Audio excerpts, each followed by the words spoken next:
बाबरी मस्जिद टूट गई, सवाल हुआ अदालत में कि यहाँ पर मंदिर था, साबित हुआ मंदिर नहीं था। राम पैदा हुए, साबित नहीं हुआ। मस्जिद थी तो हाँ थी, इसको तोड़ दिया गया, हाँ तोड़ दिया गया, साबित हो गया।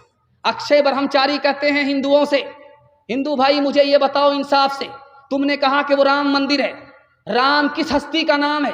उस हस्ती का नाम है जिन्होंने अपने भाई के लिए राट पाट छोड़ दिया।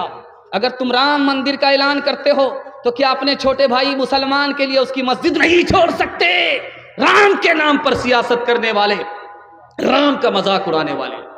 80% हिंदुस्तान के मंदिर को देखिए, 80%, 100% मस्जिद को देखिए, उसका रुख किधर होता है?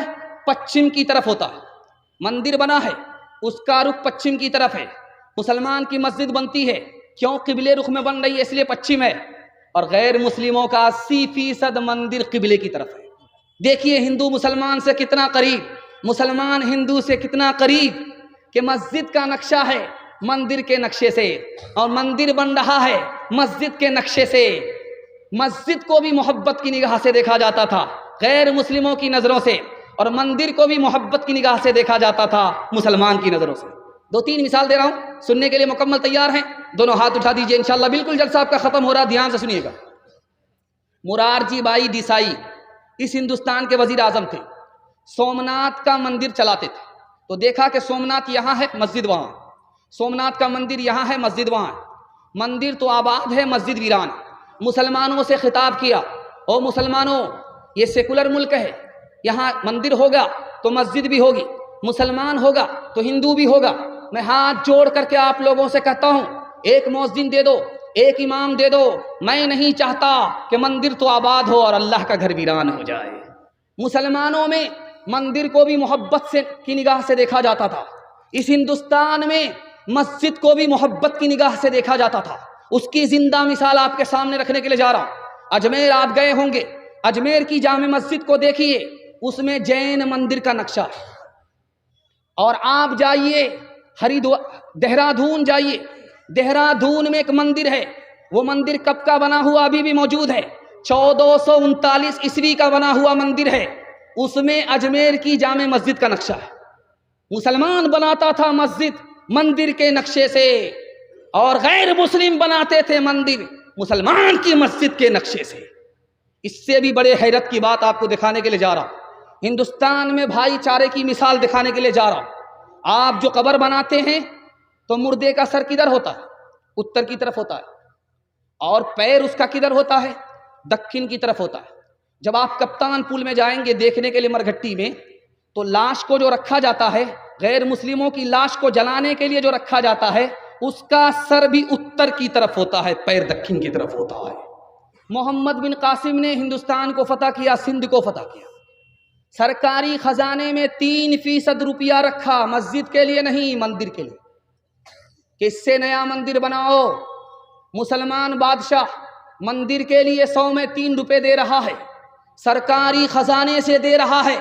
नया मंदिर बनाओ और पुराने मंदिर की मरम्मत करो। इसी हिंदुस्तान का बादशाह गुजरा, बाबर, अपने बेटे को बुला करके नसीहत किया, अगर हिंदुओं से दोस्ती चाहते हो तो मंदिर की तरफ आंख उठा करके मत देखना। तोड़ने की बात तो दूर की है, आंख उठा करके भी मत देखना। अगर तुम मंदिर की तरफ गलत नजर उठाओगे तो तुम्हारी दोस्ती खत्म हो जाएगी। तीसरी मिसाल आपके सामने रखने के लिए जा रहा हूं। मंदिर का मतलब यह होता था 100 एकड़ जमीन की मालिक जगह। मस्जिद का मतलब होता था 100 एकड़ जागीर की जगह। टीपू सुल्तान ने यहाँ के गैर मुस्लिमों को कितना मंदिर दिया? 156 मंदिर दिया। मुसलमान बादशाह, मुसलमान नवाब होकर के यहाँ के गैर मुस्लिमों को कितना मंदिर दिया? 156 मंदिर दिया। औरंगजेब बादशाह के बारे में इलाहाबाद कोर्ट ने लिखा कि 1659 से लेकर के 1685 ईस्वी तक के बीच में औरंगजेब बादशाह ने जो गैर मुस्लिमों को मंदिर दिया है, उसमें एक मंदिर का नाम है महाकाली मंदिर, दूसरे मंदिर का नाम है बालाजी मंदिर, और तीसरे मंदिर का नाम है जैन मंदिर, और 5वें मंदिर का नाम है कामाख्या मंदिर। गुरुद्वारा का नाम है गुरुद्वारा राम राय। औरंगजेब ने मंदिर तोड़ा तो मस्जिद नहीं बनाई, मंदिर तोड़ा तो मंदिर बना करके दिया। तो 3 मिसाल आपके सामने आएगी, जलसा आपका खत्म हो जाएगा। सुनने के लिए तैयार है? दोनों हाथ जोश के साथ उठाइए। आप देखेंगे मुसलमान के घर में जब कौवा बोलता है पूरब की तरफ, बिल्कुल 5 मिनट में खत्म हो रहा है, पूरब की तरफ अगर पूरब की छत में बोलता है तो हमारी माँ बहन मुसलमान होकर के क्या कहती हैं कि इधर से दामाद आ रहा है। अगर पश्चिम से बोले तो क्या कहते हैं? सनबाप आ रहे। इंसाफ से बताइए कि बाजार में 100 कौवे बोलते हैं, ये कहाँ तक सनबाप आते हैं? कितने दामाद आते हैं? ये असल में गैर मुस्लिमों के घर की चीज़ थी, मुसलमानों के घर में भी मशहूर है। एक दोहे में मशहूर ख्याल था गैर मुस्लिमों का, वो ख्याल मुसलमान के घर में भी पाया जा रहा है।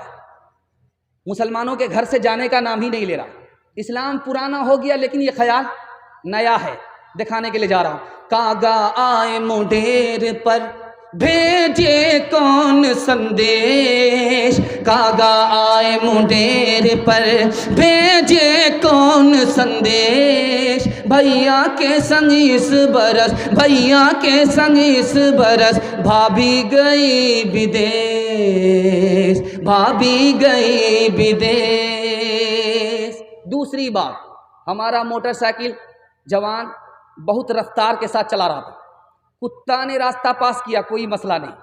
जैसे ही बिल्ली ने रास्ता काटा पेशाब रुक जाता है, डिस्क ब्रेक मारता है, 20 बार इधर थूक रहा, 20 बार उधर थूक रहा, जाने का नाम नहीं ले रहा। क्या मसला हुआ भाई? मसला यह है कि बिल्ली ने रास्ता काटा है, आगे खतरा होगा। गलत है, खतरा होगा अपने गुनाह की वजह से, खतरा कटेगा सदका की वजह से। कसूर अपना है, इल्ज़ाम किस पर डाल रहा है? बिल्ली पर डाल रहा है। यही ख्याल गैर मुस्लिमों का भी है।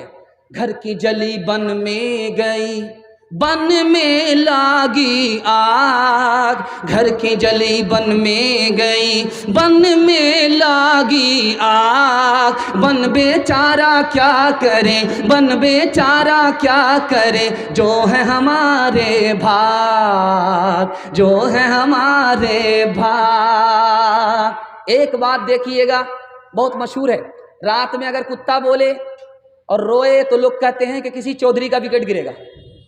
अल्लाह करे कि ये बला टल जाए, ऐसा चौधरी जो फूटी कौड़ी गरीबों को नहीं देता, अल्लाह करे ये मुसीबत टल जाए। देखिए ये मशहूर कहाँ से हुआ, कैसे हुआ, ये आपको नमूना आपकी खिदमत में लेकर के आ रहा हूँ।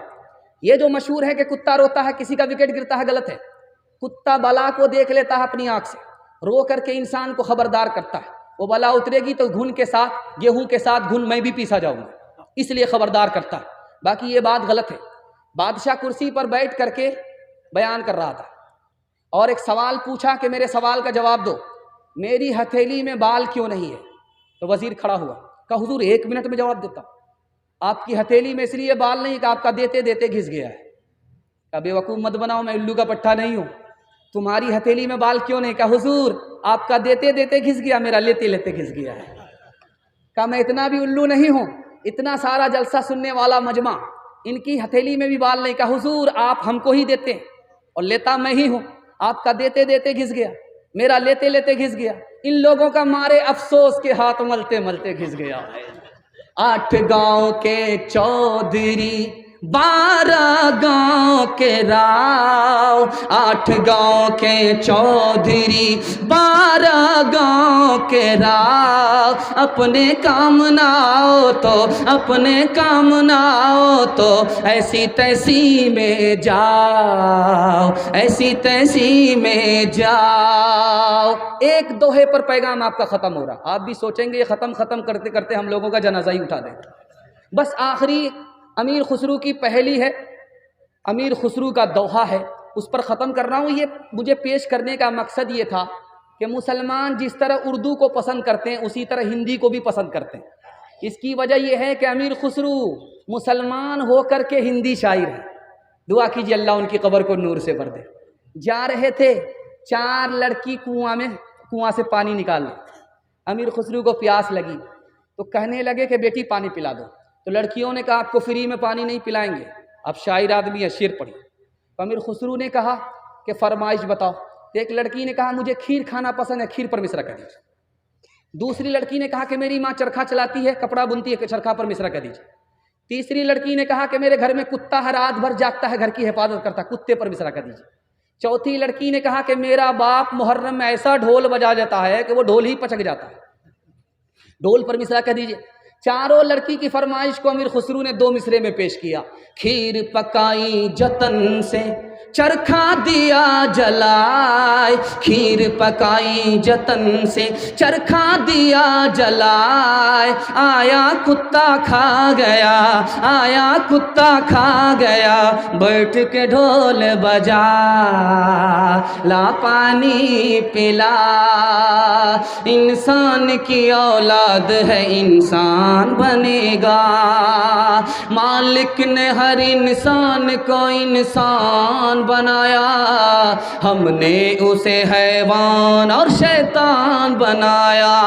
कुदरत ने तो बख्शी थी हमें एक ही धरती, हमने कहीं भारत कहीं ईरान बनाया। जो तोड़ दे हर बंद वो तूफान बनेगा, इंसान की औलाद है इंसान बनेगा। नफरत जो सिखाए वो धर्म तेरा नहीं है, इंसान को जो रोंदे वो कदम तेरा नहीं है। कुरान ना हो जिसमें वो कागज नहीं तेरा, गीता ना हो जिसमें वो कलम तेरा नहीं है। तू अमन का और सुलह का अरमान बनेगा, इंसान की औलाद है इंसान बनेगा। आपको वादा देना है, मैं गारंटी लेकर के जाता हूँ, आपके घर में कभी आफत नहीं आएगी। आफत 3 वजह से आती है। गुनाह करेंगे आफत आएगी, हराम कमाएंगे आफत आएगी, गलत माहौल में रहेंगे आफत आएगी। आप तीनों से तौबा कर लीजिए, मैं गारंटी लेता हूँ आपके घर में आफत नहीं आएगी। इंशाअल्लाह गुनाह नहीं करेंगे, गलत नहीं कमाएंगे, गलत माहौल में नहीं जाएंगे। 3 काम करने के लिए आप खड़े हो जाइए, पूरे कुरान पर अमल हो जाएगा, अल्लाह इज्जत की चोटी पर आपको पहुँचा देगा। अल्लाह की इबादत करेंगे, हाथ उठाइए इंशाअल्लाह, रसूलुल्लाह की इताअत करेंगे, मखलूक की खिदमत करेंगे, न किताबों से नवाज़ों से नज़र से पैदा। दीन होता है बुजुर्गों की नज़र से पैदा, नहीं सीखा इन्होंने दीन रहकर शेख के घर में, पले कॉलेज के चक्कर में, मरे साहब के दफ्तर में थे, केक के चक्कर में थे रोटी भी गई, बड़ी शेख की ताक में थे तो छोटी भी गई, न मानी बात वाइस की थे, पतलून के चक्कर में तो लगोटी भी गई। वाखिर दावाना अनिल हम्दुलिल्लाहि रब्बिल आलमीन।